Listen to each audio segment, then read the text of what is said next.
అగ్రదేశంగా చెప్పబడే అమెరికాలో భూతల స్వర్గం అని చెప్పి కొలిచేటువంటి అమెరికాలో పరాయి దేశస్తులు చదువుకోవడానికి పోయిన వాళ్ళు కావచ్చు, ఉద్యోగం కోసం పోయిన వాళ్ళు కావచ్చు, వ్యాపారం కోసం పోయిన వాళ్ళు కావచ్చు, అకారణంగా అన్యాయంగా ఇవాళ విచ్చలవిడి గన్ కల్చర్తో కాల్చి చంపేటువంటి నీచమైన సంస్కృతి అమెరికాలో కొనసాగుతుంది.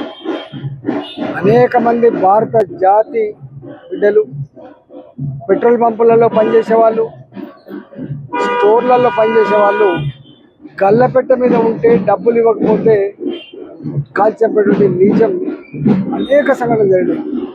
ఇవాళ చంద్రశేఖర్ ఎంబీఎస్ కోసం, మాస్టర్ ఆఫ్ డెంటల్ డాక్టర్ కోసం పోయినటువంటి చంద్రశేఖర్ని అక్కడ అకారణంగా కాల్చి చంపేటువంటిది ఇవాళ అత్యంత బాధాకరం. అమెరికా లాంటి దేశంలో టీచర్ల గురువులను కాల్చి చంపడం, సాటి విద్యార్థులను కాల్చి చంపడం, అకారణంగా ఫైట్ చేసి పదుల సంఖ్యలో ప్రజల్ని కాల్చి చంపేటువంటి నీచమైన సంస్కృతి.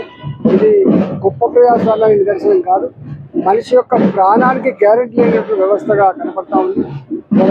వారి కుటుంబానికి ప్రగాఢమైన సానుభూతిని తెలియజేస్తూ వారి ఆత్మకు శాంతి కలగాలని చెప్పి కోరుకుంటూ ఇలాంటి సంఘటనలు అమెరికా లాంటి దేశంలో కొనసాగకుండా ఉండాలని చెప్పి కోరుకుంటున్నారు.